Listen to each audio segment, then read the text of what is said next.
My name is Jaylani. I live with my husband, Theodore. Together, we run a set meal restaurant. This restaurant, named Sunflower, is a place that my grandfather had lovingly maintained for years. It has many regulars from the local area and has been loved for a long time. However, my grandfather, who had always been energetic as the owner, was also battling cancer. I can't just sit around in a hospital room. I'll work at Sunflower until the end. Even as his condition worsened, my grandfather never complained. He kept serving delicious food with a smile on his face, chatting with regular customers. Today, surrounded by his family, he breathed his last breath. My grandfather named me, his granddaughter, his successor for the restaurant. Maybe he had realized his time was near. He left a detailed will, including instructions about the inheritance of the shop. Accepting my grandfather's will, I decided to become the owner of Sunflower.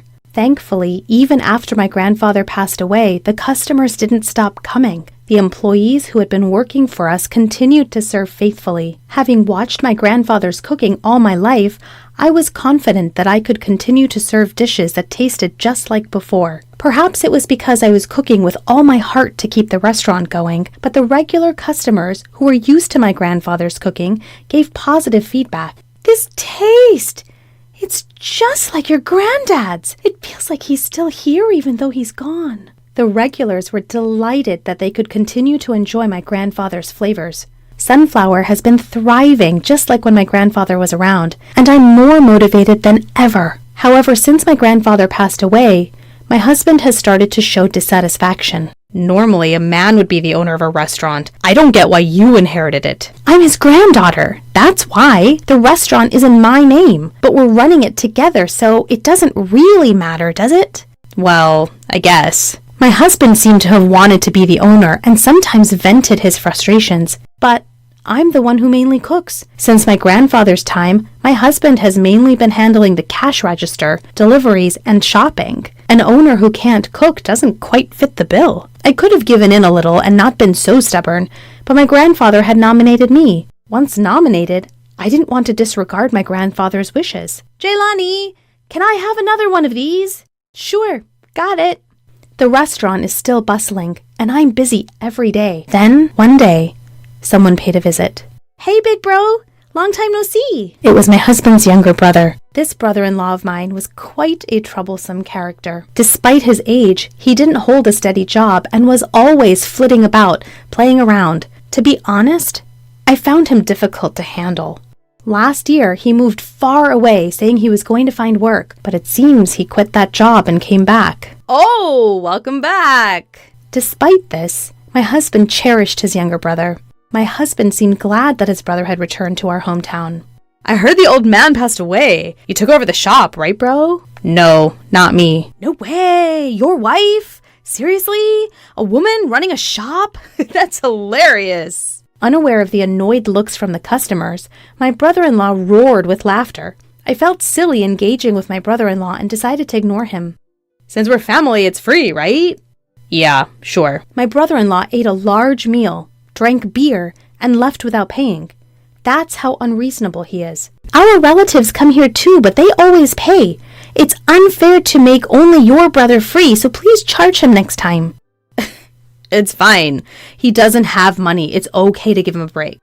My husband seemed to be siding with his brother to the end. After that, my brother-in-law regularly visited the restaurant and ate and drank without paying. Each time, I warned my husband, but he would not listen. Perhaps because I was being persistent, my husband became grumpy and talked less. As our relationship worsened, my brother-in-law started coming to the restaurant more frequently. And each time, he would whisper with my husband in the back of the kitchen. I'm sure they were bad-mouthing me. I tried not to mind their behavior and kept cooking. While glancing at me working hard, my brother-in-law had this conversation with my husband. "Can't we somehow make this restaurant yours, bro?" "The name is in my wife's name, so..." "The location is good. There are many customers. Let's make it your restaurant and monopolize the profit. It must be hard being under your wife's thumb like this." "Well, yeah, but..." My brother-in-law had set his sights on Sunflower and was scheming to make it their own. Taking advantage of our marital strife, he was trying to get my frustrated husband on board. But how are we going to make it our restaurant? I have a good idea. The two began to quietly plot. My husband agreed with his brother's opinion, and they decided to put their plan into action. The next day was the restaurant's day off. My husband left early, leaving me alone. Even though it was my day off, I remembered that the kitchen was dirty. I decided to visit the restaurant and spend the whole day cleaning. When I tried to open the door of the shop, it was unlocked. Thinking I'd forgotten to lock it yesterday, I rushed in, and there were my husband and brother-in-law. "Oh, you're here!" I was surprised because the door was unlocked. "It's our day off today. What are you doing?" As I called out, the two of them smirked as if they were up to something. Actually, we have something to talk to you about. Since you took over this restaurant, you've been getting too big for your boots and it's bothering us. I'm not getting big-headed. No, you are. Don't you think so? I do. You're happy because the restaurant's thriving and profitable. What are you trying to say? The two of them spoke as if they were making fun of me, which frustrated me. As I showed my angry expression, my husband started to spread out some documents on the table. I'm sick of your attitude. Let's get a divorce. The document was a filled-out divorce application. Surprised by the sudden announcement, I was stunned. Huh? What? What do you mean? I was shaken, unable to understand what my husband was thinking. The first thing that crossed my mind was about the continuation of the restaurant. There are a few employees, but running the restaurant alone after the divorce would surely be hard. This is too sudden. I don't understand what you're saying. It would be hard for me to keep running the restaurant alone if we divorce. About that, we're going to buy this restaurant. We're going to start it anew as our own, so we want you to leave. I couldn't understand what my husband was saying at all. It's such a waste to continue running a dull diner in such a good location with so many customers. We're gonna make this restaurant better. That's why? Please sign the divorce papers and leave quickly. The two of them were saying such absurd things that I couldn't keep up. This is a restaurant that my grandfather protected. The profits are already enough. We should continue as we have been for the sake of the customers. So you're saying you have no intention to grow? In a little while, a restaurant like this will go out of business. To prevent that, I'm saying I'll start a new restaurant. No matter what I said, I couldn't get through to them. Surely my husband must have been brainwashed by his brother. Well then, we'll buy this restaurant for whatever price you want. We'll be able to earn it back quickly, so any price is fine. I couldn't stand the bullying attitudes of the two of them. All right. If that's the case, I'll sell it for $50,000. Please wait for 2 weeks while I prepare the divorce papers and the contract. And during those 2 weeks, neither of you should come to the shop. Once I said I was selling the shop, the two of them were in high spirits. There was a reason I was giving up the shop so easily. They were selfishly talking without knowing about it. In the meantime, I managed to run the shop alone. Huh? Where's your husband? Well, we're actually getting a divorce. What? So suddenly? So, will you be running Sunflower alone then? No, my husband is buying the shop. I'll be leaving in 2 weeks. The customers were surprised and looked genuinely disappointed. But there's some good news too. I quickly distributed flyers that I had made to the customers. When they saw it, their expressions immediately relaxed. And 2 weeks later, I presented the contract to sell the shop and the divorce papers. There are no complaints with this, right? My husband promptly signed the contract. $50,000. I'll transfer it to your account right now. So this is my shop from now on. My husband and brother-in-law were ecstatic. With them out of the corner of my eye, I packed up my belongings and left the shop. On my way to file the divorce papers, I was excited to see what the two of them were going to do next. My ex-husband and brother-in-law immediately started running the shop. We've explained the situation to the employees, and even without Jaylani, the shop should run fine. All right, let's make some money. With that, the two of them began to prepare for the day with enthusiasm. At 10 o'clock, when the shop usually opens, a different scene unfolded. Why aren't the customers coming? There were no customers who usually came as soon as the shop opened. The employees who had always been diligent about coming to work weren't at the shop either. My ex-husband tried calling the employees, but no one was answering. They had never experienced anything like this before, and the two of them began to panic. Rushing out of the shop, my ex-husband noticed a regular customer walking by. Hey, you're our customer, right? Huh? Oh, yeah. I've been worried because you haven't come in yet. Come on in. Didn't you say the wife quit the shop? I was coming here for her cooking, so maybe I won't come anymore. Don't say that. We'll definitely serve something delicious. My ex-husband somewhat forcefully guided the customer into the shop. The customer reluctantly entered the shop and started to look at the menu to place an order. What's with this menu? Since I'm the shop owner now, I've decided to drastically change the menu. The traditional sunflower set meals were nowhere to be found on the menu. The menu was filled with foreign words, and it seemed difficult for the customer to understand, causing a drop in enthusiasm even before ordering. Then I'll have this steak. Understood. My ex-husband and brother-in-law enthusiastically started cooking. The customer, who had never seen my ex-husband cook, anxiously awaited the meal. Hey, is it ready yet? Sorry for the wait. Finally, 40 minutes after the order was placed, the meal was ready. When the steak was brought to the table, the customer's eyes widened in surprise. What is this? What my ex-husband served could hardly be called a meal. There were only 3 pieces of meat in the center of the plate. The outside was burnt, and the inside was raw. There was no sauce or anything else, just a bowl of bread and soup. We used high-quality ingredients, so we only used salt and pepper for seasoning. We cooked it to bring out the aroma of the outside and enjoy the rare inside. The customer didn't touch the steak, which looked like a failed dish at first glance. Upon closer inspection, the soup appeared to be instant. I'm sorry, but I can't eat this. The disgruntled customer stood up, ready to leave the shop.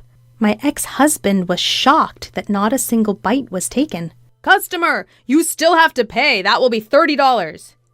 $30? You're joking! I can't pay for this garbage-like meal? The furious customer stormed out of the shop. Taken aback by the unexpected turn of events, my ex-husband and his brother were stunned. At the same time, they realized they were in a dire situation.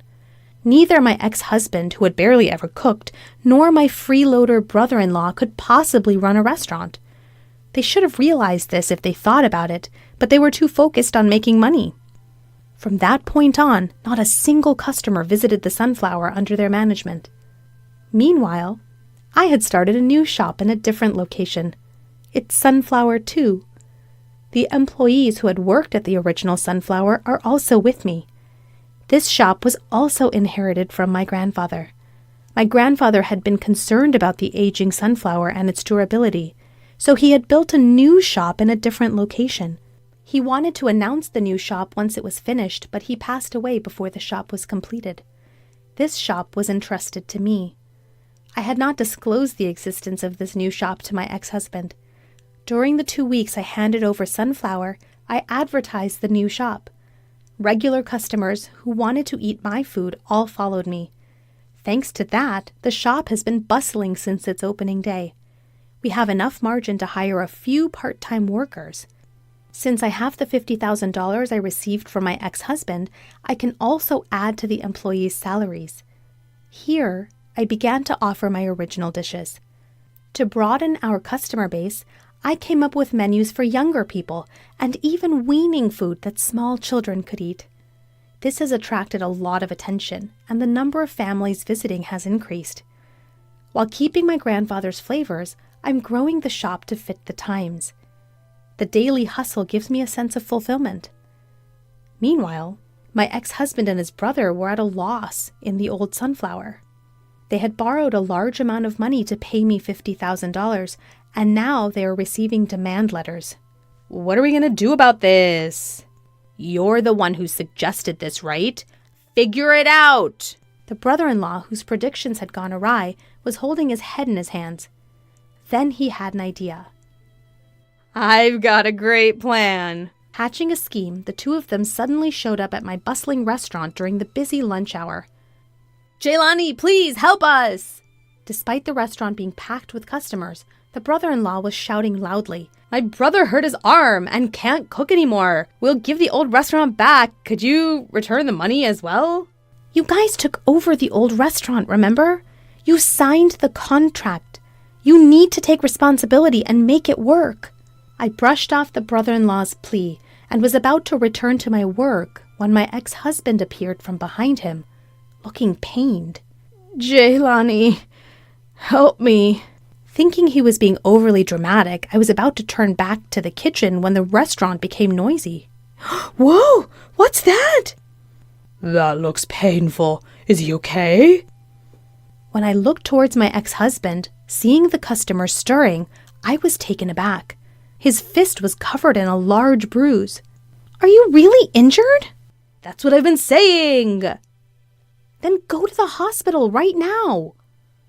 I quickly called a taxi and sent my ex-husband to the hospital. During my lunch break, I went to the hospital to check on him. When I arrived, he was just coming out, apparently finished with his examination. As I tried to ask what had happened, the two of them avoided my gaze and hurriedly ran off. Feeling suspicious about their behavior, I decided to inquire at the hospital reception. I believe a man named Theodore was seen here earlier. Has his examination finished? I came to pick him up. Please wait a moment. I had them check on the status of his examination using his name. However, the receptionist was looking puzzled. There's no record of such a consultation. Perhaps he went to a different hospital? My ex-husband hadn't received an examination. Remembering the sight of the two running away, I felt they were hiding something. I quickly set off to pursue them. A few minutes of driving later, I spotted my ex-husband and brother-in-law walking. I immediately stopped the car, grabbed my ex-husband's arm, and called out to him. I knew it! Looking at the fist of the arm I grabbed, the bruise was completely gone. My ex-husband and brother-in-law tried to run, but I mustered all my strength to stop them. Seeing my furious expression, they quickly calmed down. Why is the bruise gone? You weren't injured after all. Well, running a restaurant's hard. The old Sunflower hardly gets any customers, so we can't make money and can't pay back the debt. That's why I pretended I was injured and couldn't continue the restaurant to try to get the money back. I'm appalled. You were trying to deceive me with such a childish lie. I let go of the two. Don't involve me in your affairs from now on. You two figure out what to do with that restaurant. I got back in my car and returned to my restaurant. Through the mirror, I could see the two hanging their heads in shame, which made me feel pathetic. Afterwards, the two quickly put Sunflower up for sale. I think they made that decision to repay their debt, but due to the building's age, they struggled to find a buyer. They received a flood of debt collection letters and were working around the clock. This life suits them, having thrown away something precious due to their greed. As for me, my newly renovated restaurant is thriving even more than before, with sales doubling. One of my regular customers offered to apprentice with me, so now I have a disciple. I often remind him that running a restaurant is not as easy as my ex-husband thought. I want to continue to carry on my grandfather's restaurant for the foreseeable future.